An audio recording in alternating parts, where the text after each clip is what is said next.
নমস্কাৰ টাইমলৈ স্বাগতম জনাই মই অভিলাষ আৰু লৈ আহিছোঁ এটা গুৰুত্বপূৰ্ণ খবৰ শ্যামকানু মহন্তৰ বিৰুদ্ধে বিএনএছৰ 103 ধাৰা ৰুজু কৰা হৈছে হত্যাকাণ্ডৰ সৈতে জড়িত থকাৰ সন্দেহত বা অভিযোগত তেওঁ এই ধাৰা ৰুজু কৰা হৈছে আৰু বৰ্তমান সময়ত শ্যামকানু মহন্তৰ পত্নী অধিবক্তা বিচাৰি হাবাথুৰি খাইছে আদালতৰ দুৱাৰে দুৱাৰে তেওঁ হাবাথুৰি খাইছে অধিবক্তা বিচাৰিছে তেওঁ কিয়নো কোনো অধিবক্তাই শ্যামকানু মহন্তৰ হৈ ওকালতি নকৰাৰ সিদ্ধান্ত গ্ৰহণ কৰিছিল আৰু বৰ্তমান সময়ত অধিবক্তা বিচাৰি হাবাথুৰি খাবলগীয়া হৈছে শ্যামকানু মহন্তৰ পত্নীয়ে আৰু এই সন্দৰ্ভত লৈ আহিছোঁ সবিশেষ জনাই আছোঁ Jake Oliver present first on টাইমত অধিবক্তা বিচাৰি হাবাথুৰি খাইছে শ্যামকানু মহন্তৰ পত্নীয়ে অধিবক্তা বিচাৰি হাবাথুৰি খাবলগীয়া হৈছে শ্যামকানু মহন্তৰ পত্নীয়ে অভিযুক্তৰ গোচৰ নোলোৱাৰ সিদ্ধান্ত গ্ৰহণ কৰিছিলে উকিল সন্থাই শ্যামকানু মহন্তৰ কোনো গোচৰ নোলোৱাৰ সিদ্ধান্ত গ্ৰহণ কৰিছিলে অধিবক্তা সমাজে আৰু মানৱীয়তাৰ খাতিৰত সিদ্ধান্ত প্ৰত্যাহাৰ কৰাৰ অনুৰোধ কৰা হৈছে মানৱীয়তাৰ খাতিৰত সিদ্ধান্ত প্ৰত্যাহাৰ কৰাৰ অনুৰোধ উত্থাপন কৰিছে অসম উকিল সন্থাৰ কাষ চাপিছে অনিতা ডেকা মহন্ত বৰ্তমান সময়ত ডাঙৰ খবৰ আহি পৰিছে অধিবক্তা বিচাৰি হাবাথুৰি খাইছে শ্যামকানু মহন্তৰ পত্নীয়ে চাৰ্জশ্বিট দাখিল কৰা হৈছে আজি আৰু চাৰ্জশ্বিটত বিএনএছৰ 103 ধাৰাত গোচৰ ৰুজু কৰা হৈছে ওকালতি নকৰাৰ সিদ্ধান্ত গ্ৰহণ কৰিছিলে শ্যামকানু মহন্তৰ বিৰুদ্ধে অসমৰ কোনো উকিলে ওকালতি নকৰাৰ সিদ্ধান্ত গ্ৰহণ কৰিছিলে শ্যামকানু মহন্তৰ বিৰুদ্ধে আৰু বৰ্তমান সময়ত উকিল বিচাৰি হাবাথুৰি খাইছে শ্যামকানু মহন্তৰ পত্নীয়ে আৰু আজি পুৱা 11 বজাত দিনৰ 11 বজাত চাৰ্জশ্বিট দাখিল কৰা হৈছে 3500 পৃষ্ঠাজোৰা চাৰ্জশ্বিট দাখিল কৰা হৈছে আৰু বৰ্তমান সময়ত গোচৰ ৰুজু কৰা হৈছে 7 অভিযুক্তৰ বিৰুদ্ধে কেইবাটাও গোচৰ ৰুজু কৰা হৈছে শ্যামকানু মহন্ত সিদ্ধাৰ্থ শৰ্মা অমিত প্ৰভাৰ বিৰুদ্ধে বিএনএছৰ 103 ধাৰা ৰুজু কৰা হৈছে য'ত হত্যাকাণ্ডৰ গোচৰ ৰুজু কৰা হৈছে আনহাতে শেখৰ গোস্বামী আৰু সন্দীপন গাৰ্গৰ বিৰুদ্ধে 105 ধাৰা অৰ্থাৎ হত্যাৰ ষড়যন্ত্ৰৰ গোচৰ ৰুজু কৰা হৈছে সমান্তৰালকৈ দুই পিএছৰ বিৰুদ্ধে প্ৰবঞ্চনাৰ গোচৰ ৰুজু কৰা হৈছে 316 বিএনএছৰ 316 নং গোচৰ ৰুজু কৰা হৈছে আৰু তাৰ বিপৰীতে অধিবক্তাৰ দুৱাৰে দুৱাৰে দুৱাৰ টুকুৰিয়াইছে শ্যামকানু মহন্তৰ পত্নীয়ে হাবাথুৰি খাইছে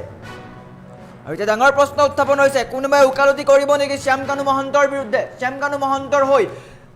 আদালতত ওকালতি কৰিব নেকি হেও প্ৰশ্ন উত্থাপন হৈছে আৰু আদালতৰ দুৱাৰে দুৱাৰে হাবাথুৰি খাইছে শ্যামকানু মহন্তৰ পত্নীয়ে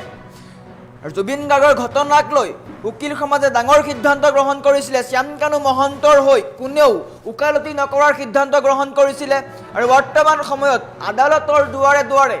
অধিবক্তাৰ দুৱাৰে দুৱাৰে দুৱাৰ টুকুৰিয়াইছে শ্যামকানু মহন্তৰ পত্নীয়ে কি হ'ব শ্যামকানু মহন্তৰ 103 ধাৰা ৰুজু কৰা হৈছে বিএনএছৰ 103 ধাৰা ৰুজু কৰা হৈছে আৰু আজি এছআইটিয়ে চাৰ্জশ্বিট দাখিল কৰে চাৰ্জশ্বিটত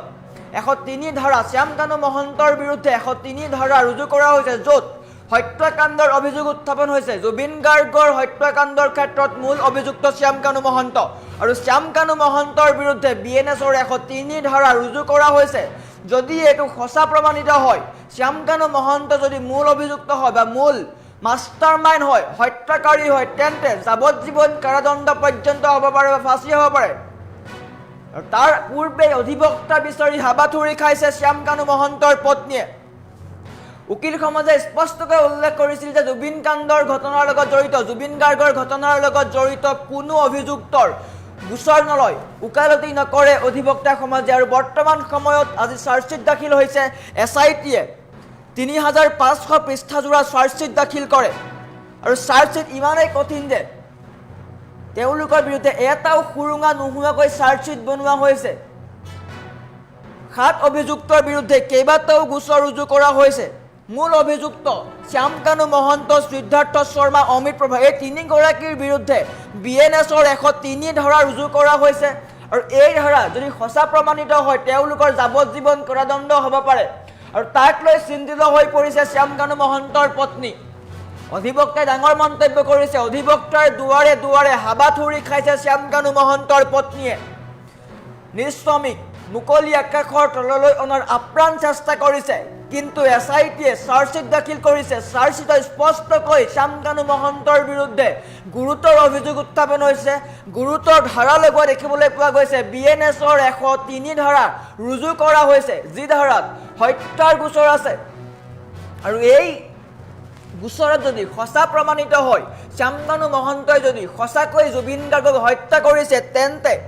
শ্যামকানু মহন্তৰ কি হ'ব পাৰে যাৱজ্জীৱন কাৰাদণ্ড হ'ব পাৰে সমান্তৰালকৈ ফাঁচি পৰ্যন্ত হ'ব পাৰে তাৰ পূৰ্বেই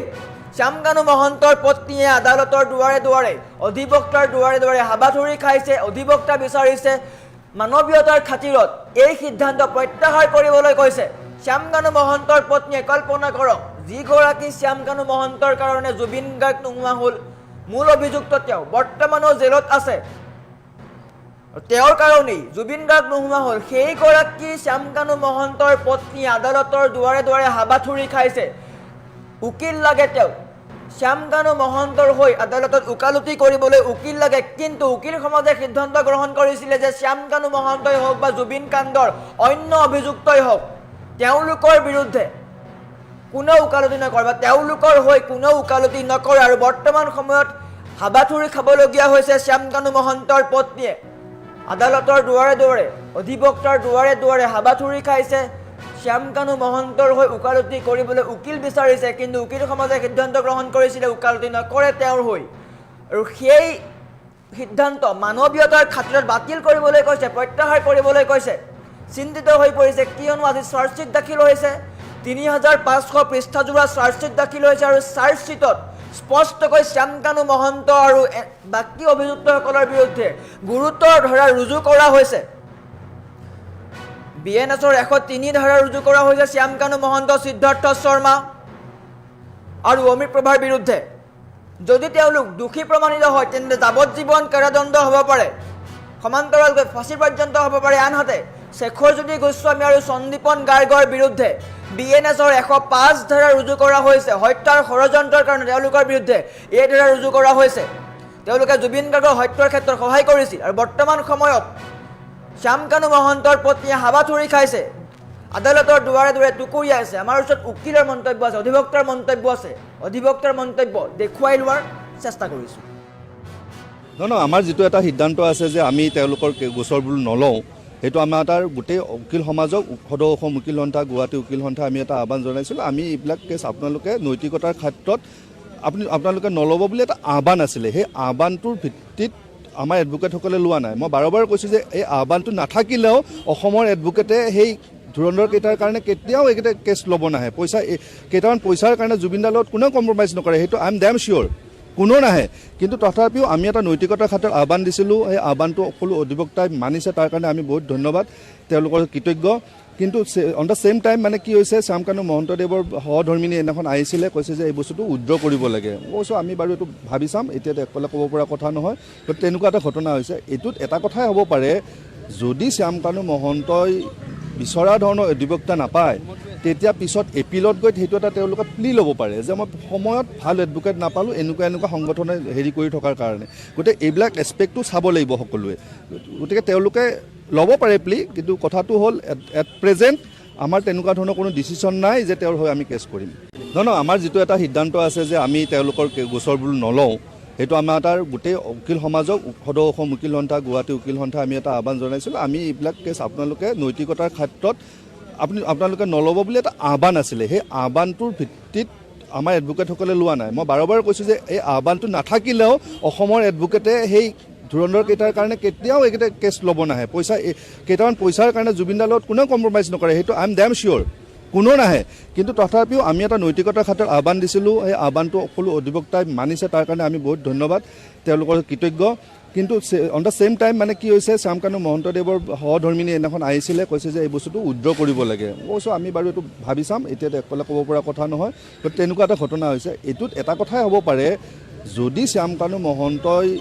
বিচৰা ধৰণৰ অধিবক্তা নাপায় তেতিয়া পিছত এপিলত গৈ সেইটো এটা তেওঁলোকে প্লি ল'ব পাৰে যে মই সময়ত ভাল এডভোকেট নাপালোঁ এনেকুৱা সংগঠনে হেৰি কৰি থকাৰ কাৰণে গতিকে এইবিলাক এছপেক্টটো চাব লাগিব সকলোৱে গতিকে তেওঁলোকে ল'ব পাৰে প্লি কিন্তু কথাটো হ'ল এট প্ৰেজেণ্ট আমাৰ তেনেকুৱা ধৰণৰ কোনো ডিচিশ্যন নাই যে তেওঁৰ হৈ আমি কেছ কৰিম নহয় আমাৰ যিটো এটা সিদ্ধান্ত আছে যে আমি তেওঁলোকৰ গোচৰবোৰ নলওঁ সেইটো আমাৰ এটা গোটেই উকিল সমাজক সদৌ অসম উকিল সন্থা গুৱাহাটী উকিল সন্থা আমি এটা আহ্বান জনাইছিলোঁ আমি এইবিলাক কেছ আপোনালোকে নৈতিকতাৰ ক্ষেত্ৰত আপোনালোকে নল'ব বুলি এটা আহ্বান আছিলে সেই আহ্বানটোৰ ভিত্তিত আমাৰ এডভোকেটসকলে লোৱা নাই মই বাৰে বাৰে কৈছোঁ যে এই আহ্বানটো নাথাকিলেও অসমৰ এডভোকেটে সেই ধুৰন্ধৰ কেইটাৰ কাৰণে কেতিয়াও এইকেইটা কেছ ল'ব নাহে পইচা কেইটামান পইচাৰ কাৰণে জুবিনদাৰ লগত কোনেও কম্প্ৰমাইজ নকৰে সেইটো আই এম ডেম চিয়'ৰ কোনো নাহে কিন্তু তথাপিও আমি এটা নৈতিকতাৰ ক্ষেত্ৰত আহ্বান দিছিলোঁ সেই আহ্বানটো সকলো অধিবক্তাই মানিছে তাৰ কাৰণে আমি বহুত ধন্যবাদ তেওঁলোকৰ কৃতজ্ঞ কিন্তু অন দ্য ছেইম টাইম মানে কি হৈছে শ্যামকানু মহন্তদেৱৰ সহধৰ্মিনী এদিনাখন আহিছিলে কৈছে যে এই বস্তুটো উইথড্ৰ কৰিব লাগে মই কৈছোঁ আমি বাৰু এইটো ভাবি চাম এতিয়া অকলে ক'ব পৰা কথা নহয় গতিকে তেনেকুৱা এটা ঘটনা হৈছে এইটোত এটা কথাই হ'ব পাৰে যদি শ্যামকানু মহন্তই বিচৰা ধৰণৰ অধিবক্তা নাপায় তেতিয়া পিছত এপিলত গৈ সেইটো এটা তেওঁলোকে প্লি ল'ব পাৰে যে মই সময়ত ভাল এডভোকেট নাপালোঁ এনেকুৱা সংগঠনে হেৰি কৰি থকাৰ কাৰণে গতিকে এইবিলাক এছপেক্টটো চাব লাগিব সকলোৱে গতিকে তেওঁলোকে ল'ব পাৰে প্লি কিন্তু কথাটো হ'ল এট প্ৰেজেণ্ট আমাৰ তেনেকুৱা ধৰণৰ কোনো ডিচিশ্যন নাই যে তেওঁৰ হৈ আমি কেছ কৰিম নহয় আমাৰ যিটো এটা সিদ্ধান্ত আছে যে আমি তেওঁলোকৰ গোচৰবোৰ নলওঁ সেইটো আমাৰ এটা গোটেই উকিল সমাজক সদৌ অসম উকিল সন্থা গুৱাহাটী উকিল সন্থা আমি এটা আহ্বান জনাইছিলোঁ আমি এইবিলাক কেছ আপোনালোকে নৈতিকতাৰ ক্ষেত্ৰত আপোনালোকে নল'ব বুলি এটা আহ্বান আছিলে সেই আহ্বানটোৰ ভিত্তিত আমাৰ এডভোকেটসকলে লোৱা নাই মই বাৰে বাৰে কৈছোঁ যে এই আহ্বানটো নাথাকিলেও অসমৰ এডভোকেটে সেই ধুৰন্ধৰ কেইটাৰ কাৰণে কেতিয়াও এইকেইটা কেছ ল'ব নাহে কেইটামান পইচাৰ কাৰণে জুবিনদাৰ লগত কোনেও কম্প্ৰমাইজ নকৰে সেইটো আই এম ডেম চিয়'ৰ কোনো নাহে কিন্তু তথাপিও আমি এটা নৈতিকতাৰ ক্ষেত্ৰত আহ্বান দিছিলোঁ সেই আহ্বানটো সকলো অধিবক্তাই মানিছে তাৰ কাৰণে আমি বহুত ধন্যবাদ তেওঁলোকৰ কৃতজ্ঞ কিন্তু অন দ্য ছেইম টাইম মানে কি হৈছে শ্যামকানু মহন্তদেৱৰ সহধৰ্মিনী এদিনাখন আহিছিলে কৈছে যে এই বস্তুটো উইথড্ৰ কৰিব লাগে মই কৈছোঁ আমি বাৰু এইটো ভাবি চাম এতিয়া অকলে ক'ব পৰা কথা নহয় গতিকে তেনেকুৱা এটা ঘটনা